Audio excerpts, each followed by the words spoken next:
आता पाहणार आहोत अनेक ठिकाणी उमेदवारांनी आपले उमेदवारी अर्ज दाखल केलेत आणि यावेळेला शक्ती प्रदर्शनही जोरदार झाले। बघूया त्या संदर्भातल्या न्यूज टॉप 9। कोल्हापूरमध्ये जोरदार शक्ती प्रदर्शन करत छत्रपती शाहू महाराज यांचा उमेदवारी अर्ज दाखल। सतेज पाटलांसह जिल्ह्यातील मवियाचे कार्यकर्ते पदाधिकारी मोठ्या संख्येने उपस्थित। राम सातपुते रामराजे नाईक निंबाळकर यांच्या प्रचारार्थ सोलापुरात फडणवीसांचा रोड शो। राम सातपुते रणजित नाईक निंबाळकरांचा उमेदवारी अर्जही दाखल।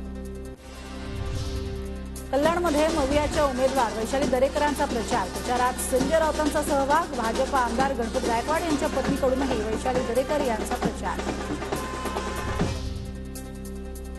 सांगलीमध्ये विशाल पाटलांकडून आज 2 उमेदवारी अर्ज दाखल। काल अपक्ष आणि काँग्रेसकडूनही उमेदवारी अर्ज भरला।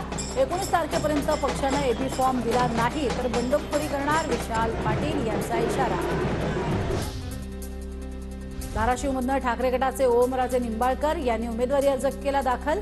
आदित्य ठाकरे अमित देशमुखांच्या उपस्थितीत ओमराजे यांचं जोरदार शक्ती प्रदर्शन। उमेदवारी अर्ज दाखल करण्यापूर्वी ओमराजे निंबाळकरांकडून तुळजाभवानी मातेचं दर्शन। तुळजाभवानी चरणी नतमस्तक होऊन विजयासाठी केली प्रार्थना। महायुतीच्या राष्ट्रवादीच्या उमेदवार अर्चना राणा जगजितसिंग पाटील यांनी भरला उमेदवारी अर्ज। रत्नागिरी सिंधुदुर्गातील ठाकरे गटाचे उमेदवार विनायक राऊतांकडून उमेदवारी अर्ज दाखल। भास्कर जाधव यांच्यासह अन्य नेत्यांची उपस्थिती। विनायक राऊतांकडून विजयाचा दावा। भंडारा शहरामध्ये महायुतीची भव्य जनपद यात्रा। भाजप प्रदेशाध्यक्ष चंद्रशेखर बावनकुळेंची रॅलीला उपस्थिती। हजारोंच्या संख्येने महायुती कार्यकर्त्यांचा रॅलीत सहभाग।